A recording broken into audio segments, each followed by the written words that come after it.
when you're unable to hear what somebody else is saying, your relationships will go bad.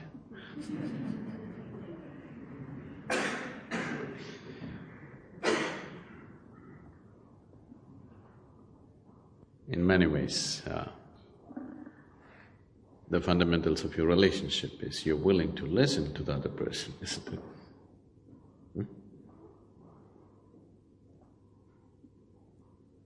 If you want to say everything, there'll be no relationship.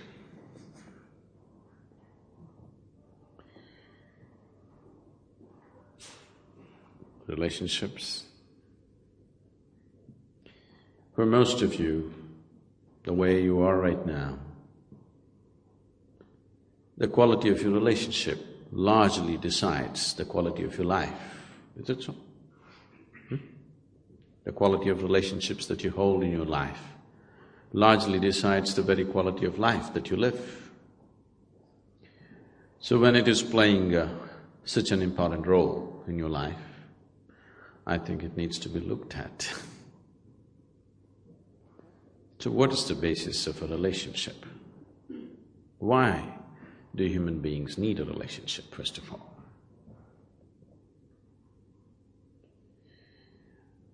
Relationships are formed on different levels, various types of relationships,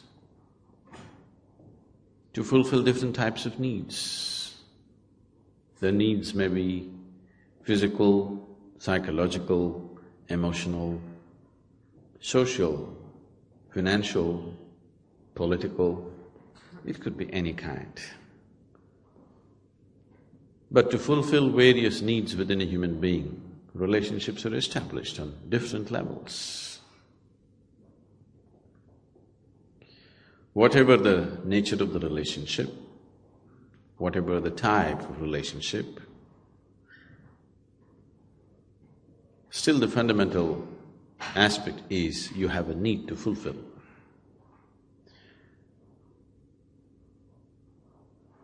No, I have nothing to get, I want to give. Giving is also as much a need as receiving, isn't it? Yes? I have to give something to somebody.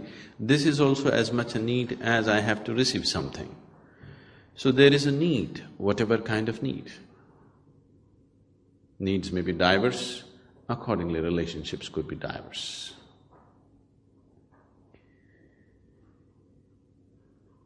Now, the moment we form a relationship, wanting to fulfill a certain need, and if that need is not fulfilled, then relationships will go bad.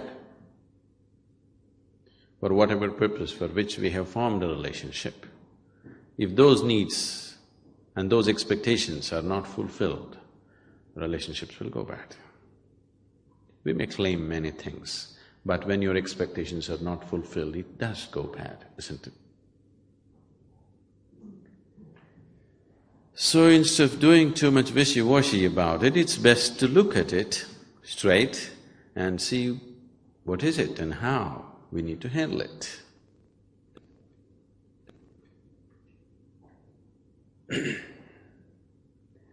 The needs within a human being have risen because of a certain sense of incompleteness.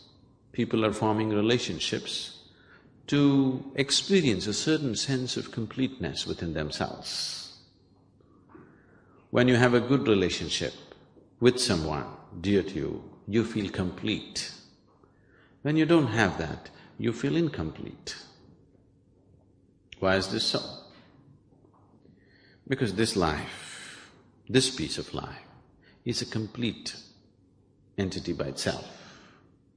Why is it feeling incomplete?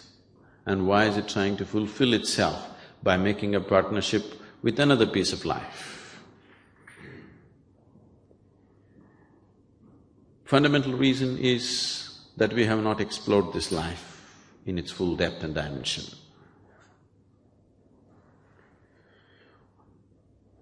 Though that is the basis, there is a complex process of relationships as such. There are expectations. And Expectations and expectations and expectations. The expectations that most people are creating are such that there is no human being on the planet who could ever fulfill those expectations. If you, especially this man-woman relationship, the expectations are so much that even if you marry a god or a goddess, they will fail you.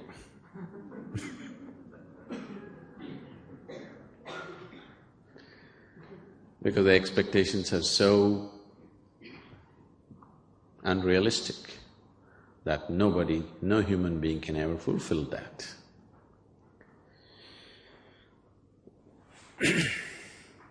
And unable to understand the expectations or the source of the expectations. Nobody can fulfill the expectations. But if you understand what is the source of this expectation, you could form a very beautiful partnership. Are you okay? You're getting very serious with relationships. On a certain day, Jack and Jill, now let me use… I'm trying to just culturally change the joke. Jack and Jill were going up the hill.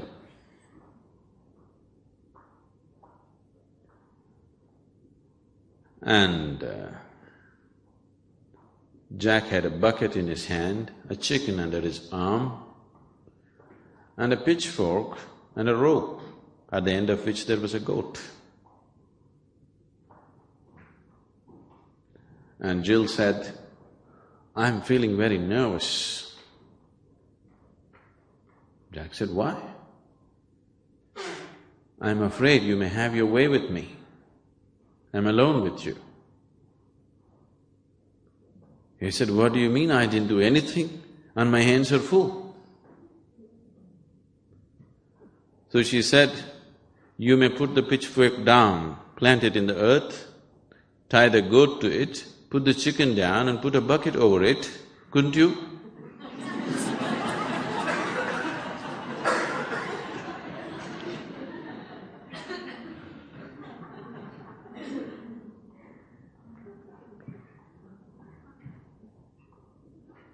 And in the process of holding a relationship, the first moment of meeting, the expectations may be common, but as every step that we take in life, the expectations may become different. Because these expectations keep changing in people, they're not consistent and they cannot be. One person may be consistent with the same expectation throughout their life, another person's expectations may be changing because his perception and experience of life is changing. Now, relationships become great conflict. More conflict is happening within the four walls of the homes than is happening anywhere on the planet. Only thing is, bombs are not exploding, so you don't hear it. They may be giving each other silent treatment. It is happening because people's expectations are changing and they're not changing at the same pace. They're changing at different pace. One person is changing fast, another person is not so fast about how to change their expectations. So if you go about doing management and circus with these things, there is no way you can gauge it 100% and have a beautiful relationship. If you try to mind read the other person and constantly try to fulfill their expectations, you will become a wreck. You tried those things, isn't it? You're trying to, outdo the other person in really wanting to fulfill all their expectations, you become a wreck. So, if you go like this, it's an endless circus. To some extent you have to do it, but that is not the basis of a beautiful relationship.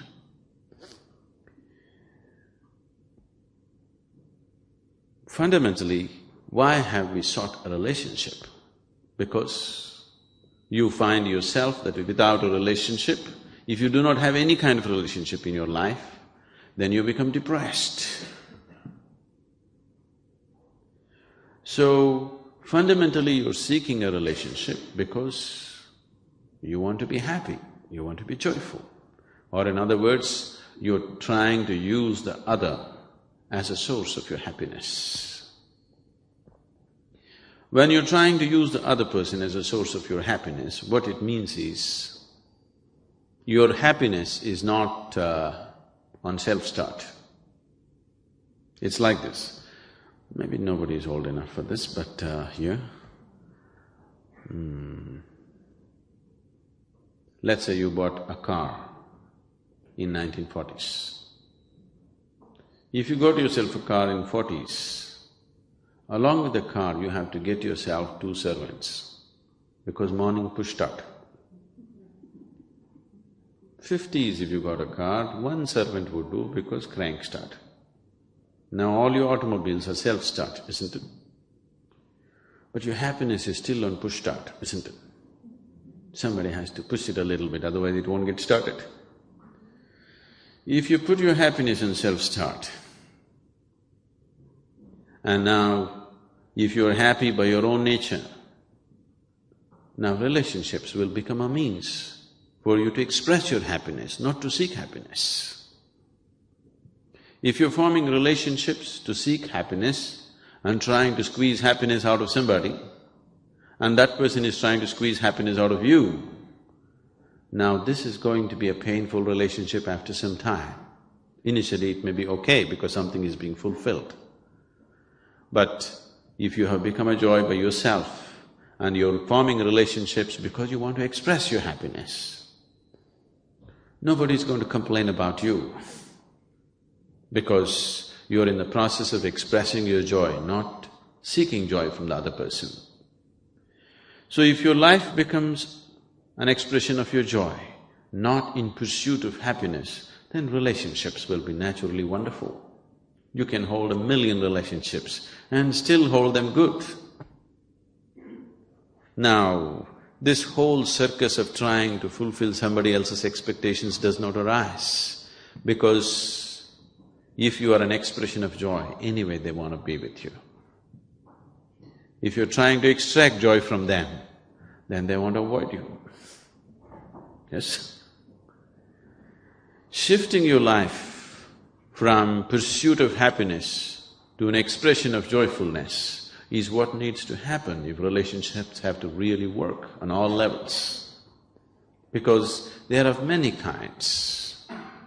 Your body is right now made in such a way that it's still in a condition where it needs a relationship. Your mind is made in such a way that it still needs a relationship. Your emotions are in such a way that it still needs a relationship. And deeper down, your very energies are made in such a way that you still need a relationship on that level also. If your body goes in search of a relationship, we call this sexuality. If your mind goes in search of relationships, we call this companionship. If your emotion goes in search of relationships, we call this love. If your energies go in search of relationship, we call this yoga. All these efforts are just an effort to become one with something else, isn't it? Yes? Whether it is sexuality or companionship or love or yoga, what you're trying is, you're trying to become one with something else. Because somehow, being who you are right now is not enough. How can you become one with somebody else? Physically you have tried, it looks like you're going to make it, but you fall apart.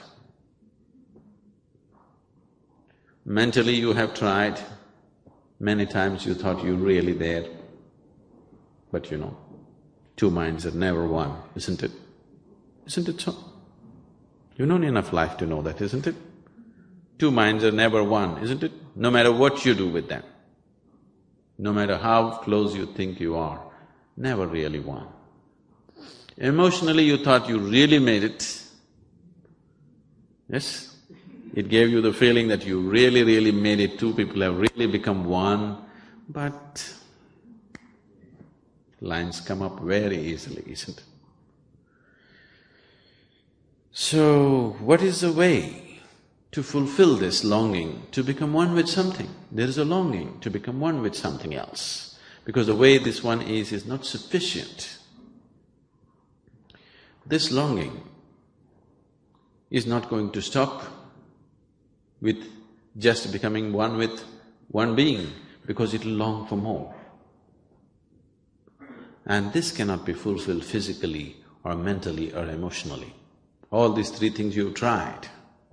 It gives you nearness to that experience, but it doesn't make you one. It remains a longing forever. The very longing may become a sweet experience for people and they may get addicted to the longing. But if you have a longing, you want to reach the destination someday, isn't it? You want to reach a fulfillment. Do you know someone told you the other is hell? The other is always hell. So this is the reason, because you don't want to experience this hell, you want to experience at least a small part of humanity as a part of yourself. And that longing is called relationship. This longing to include somebody or the other as a part of your life is what is called as relationships, isn't it? So whatever is within the boundaries of your sensation, you experience as myself. Whatever you experience as myself, if the other is hell, this inclusion could be heaven, isn't it? To experience that heaven, to have that piece of heaven in your life is what is the desperation to have relationships. Now, if you have noticed that sensory body has a separate presence of its own apart from the physical.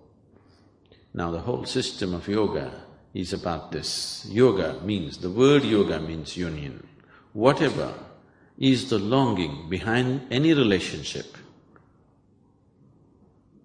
either if you try through the body or through the mind or through the emotion, you will only long, you will never know that oneness. You will know moments of oneness, but it'll never happen. Now, let us say, if you can extend your sensory body to this whole hall and you experience all this life around you as a part of yourself, now the way you exist here is very, very different. Now relationships will only become a way of looking towards the other's need, not about your own, because you have no need of your own anymore.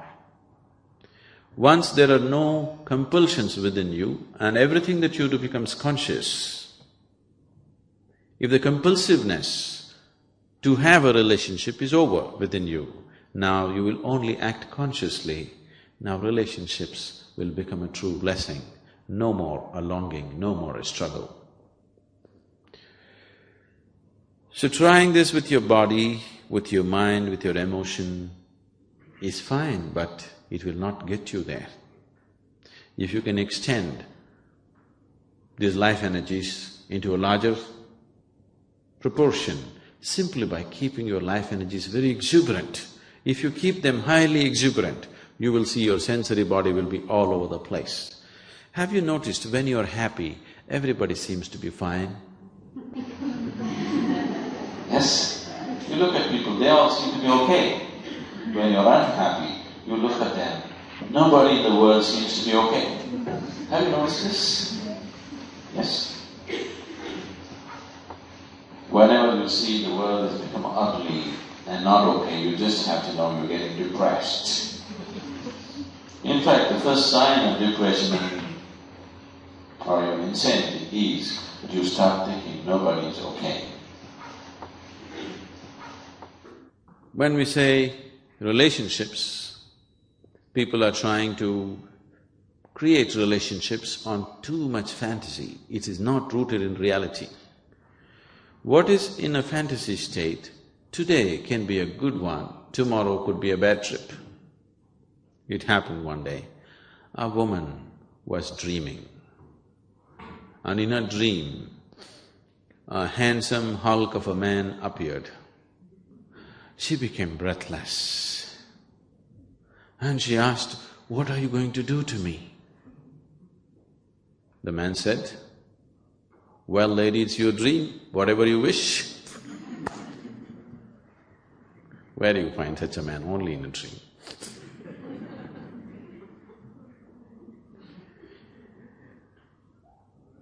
Lot of relationships are going bad not because you have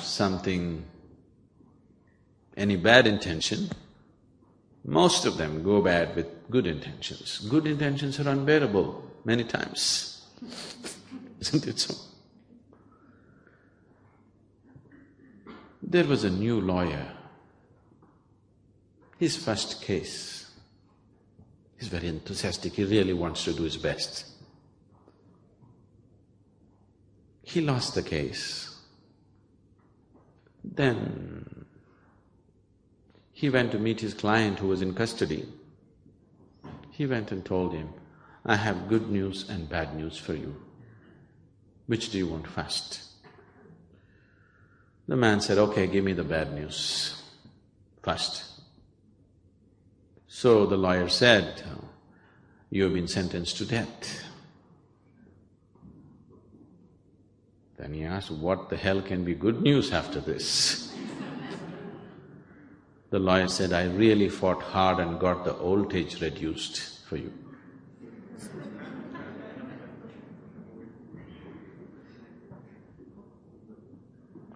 So good intentions can… good intentions and too much enthusiasm without the necessary sense about the other person can create too many problems in relationships. Instead of trying to manage relationships, which is truly impossible actually, if you just learn to include the other as a part of yourself, and your life becomes an expression of joyfulness, not in pursuit of happiness, then you will see relationships have various colors, but every color of it could be enjoyed.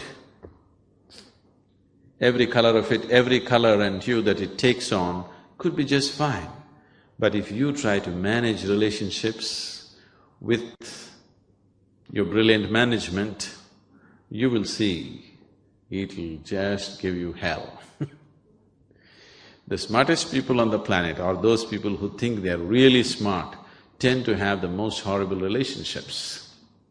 Not essentially, but generally. Somebody who's just simple, they have wonderful relationships. Because it is not a question of management. Nobody likes to be managed by you. You need to understand that. Yes? Nobody likes to be managed by you. When they realize you're managing them, they'll give you hell. In so many ways, they'll make your life miserable. Please see, for most people on this planet, it is not their enemies who are taking their life, it is their loved ones. Isn't it so? Yes? If your enemy is taking your life, there is some sense to it. But people care for each other, but they are the people who are taking each other's life, isn't it? Isn't it so? This is happening constantly. Generation after generation, people are going through the same things because they believe the other person has to be managed. You don't try to manage the other person. You see how to include the other person. Then, even if you don't understand what the hell is happening with the other person, still it is okay. You don't have to understand every damn thing that the other person is. It is the inclusion that the other person is seeking, not really that you have to understand every maya, every thought and every emotion. In fact, they'll feel threatened if you understand everything. Isn't it? People will feel very threatened if you seem to understand just about everything. They'll get scary. People are not looking for understanding, though they claim they're looking for understanding, what they're looking is for inclusion, isn't it? It is inclusiveness that you're seeking in a relationship. understanding could be very threatening. So, managing relationships is not what needs to be done. You need to understand, first of all, why you need a relationship. Somewhere there is some sense of incompleteness. If you take away this, if you attain to that state within you, which has nothing to do with the other, then you will see every other wants to be with you. Everybody wants to be with you because your need is gone. This is the funny thing about life. When you have a need, nobody wants to be with you. When your need is gone, everybody wants to be with you.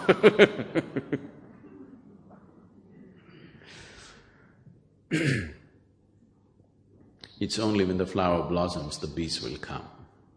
If you don't blossom, bees won't come. You're a closed bud and calling the bees, they won't come. If you open up, you don't have to call, they'll anyway come. So, if you want to have wonderful relationships, do not try to manage the relationship. See how to enhance who you are. Who you are on all levels, physically, mentally, emotionally, energy-wise. See how to up this. If you enhance yourself into a very beautiful state, everybody wants to hold a relationship with you. Instead of enhancing this one, you're trying to manage this. No, it doesn't work. So, if human beings have to really have wonderful relationships, first and foremost thing that they need to do is how to take this to its ultimate possible level right now. If you keep yourself in the best possible way, in body, mind and emotion, do people want to be with you? Yes? Do people want to be with you? Definitely, isn't it? Now, you don't keep yourself well in any of these levels and you expect people to be with you, now you become a burden. Now the other is hell. So human beings should always and always and always focus on how to enhance his way of being. Then everything else gets naturally managed. Whether it's your profession or your relationship or whatever else in your life will happen to its best only when who you are is enhanced. If you do not enhance this and try to manage all those things, that is going to be very stressful. It's going to be a very, very stressful life. Relationships probably are causing the maximum amount of stress on this planet. Am I right? It is. And as people get more educated and they think they're more modern, they're having more problems having any kind of relationship with anybody, isn't it? Isn't it so? Education should have widened our horizons of life, but it looks like it has compressed everything in such a way that you can't get along with anybody. Isn't this happening? Isn't this happening worldwide? There was a time, even now in India, in some parts, a family means it is 200, 300 people in one home, one large home, 200, 300 people living together, because family means the main, grandfather, grandmother, uncles, aunts, granduncles, grandaunts, cousins, everybody is one family. As we got little more educated, we thought, these uncles and aunts, damn them. We dropped them. We thought family means husband, wife, children, parents. Then, after a while we thought, my parents are okay, but her parents are… let's drown them somewhere. Then we thought, let's drop both the parents. We thought family means husband, wife, children. Now children are thinking, it is not so. Now it is becoming such that even two people, the couple are not able to live together. Only if they meet once in a while, they're okay. Weekend marriage is all right, through the week, impossible. It's becoming like that, because we are becoming more and more exclusive, not inclusive. The whole modern societies are encouraging exclusiveness. Exclusiveness will lead to depression, isn't it? Yes? People are depressed like never before on this planet, do you know this? Never before humanity had known these kind of comforts and conveniences. Never before has humanity enjoyed this kind of food security on the planet, never before. Never before has humanity enjoyed this kind of health security on the planet. But never before humanity has been this depressed because they can't get along with anybody. They have become too exclusive. Inclusiveness is a relationship. Exclusiveness naturally leads to depression. Yoga means ultimate inclusiveness. The word yoga literally means union. When I say yoga, don't think that I'm talking about a particular way of knotting your limbs or holding your breath or standing on your head. No. Anything that leads to the union is called yoga, whichever way. So there are… how many ways are there to reach to your ultimate union with life or with everything? You can only work with what you have, isn't it? Is that so? Can you work with something that you do not have? No, that's clear, isn't it? So what is it that you call as myself right now? Your body, your mind, your emotion, your energies may not be in your experience, but you can easily infer and see, if this one has to function like this, there is some kind of energy making this happen, right? That much everybody can understand. Right now we may not understand how this microphone works, but because it is amplifying the sound, we can understand there's some kind of energy source behind this, either a battery cell or a powerhouse, but some kind of energy source is behind this. So these are the four realities for you: body, mind, emotion and energy. If you employ your body and try to reach your ultimate nature, we call this karma yoga, yoga of action. If you employ your intelligence and try to reach your ultimate nature, we call this gnana yoga, yoga of intelligence. If you employ your emotion and try to reach your ultimate nature, we call this bhakti yoga, yoga of devotion or emotion. If you transform your inner energies and try to reach your ultimate nature, we call this kriya yoga, yoga of transforming energies. These are the only four ways you can do it, because these are the only four things that you really have. Rest is imagination. They may be there, but not in your experience. What is not in your experience is not a reality for you, isn't it? Right now, modern science is talking about 11 parallel dimensions right here. That's not in your experience, isn't it? Not yet a reality for you. You can only make a theory out of it. You can only believe it, but not yet a reality for you. You cannot work with it. Only when it comes into your experience, you can work with it. So these are the only four realities. This is a very beautiful story in the yogic lore. Are you okay for a story? Can I tell you a story? I seek your permission because the moment I say once upon a time, many people think it's bedtime. Because that's the only time they heard that word, once upon a time. Before 3 sentences are over. So once upon a time, on a certain day, 4 men were walking in the forest. Among these 4 men, one is a bhakti yogi, another is a gnana yogi, karma yogi and kriya yogi. That means yoga of intelligence, yoga of devotion, yoga of action and yoga of transforming energies. These 4 people can never be together. But today they were walking together in the forest. Why I'm saying they can never be together is, somebody who follows the path of the intellect, he of course thinks everybody is dumb, stupid. Especially the devotees who are doing Ram Ram or whatever else, they look utterly stupid for the man of intellect. Isn't it so? Yes? People are bowing down and praying and calling for God. These people look utterly stupid for a man of intellect. So he thinks they're just idiots.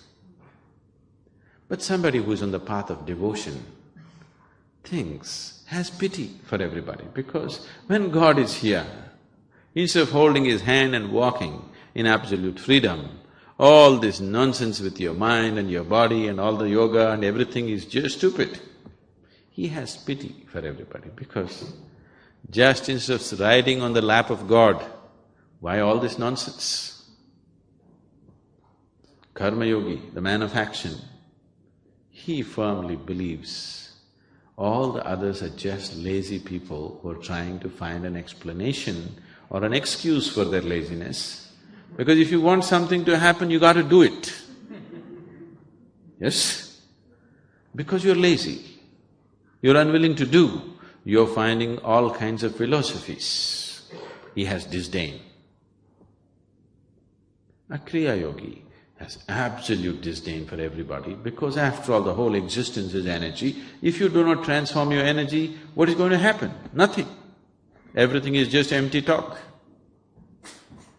So these four people cannot be together. But today, they were walking together in the forest and a rainstorm broke loose. And to escape the rain, they started running.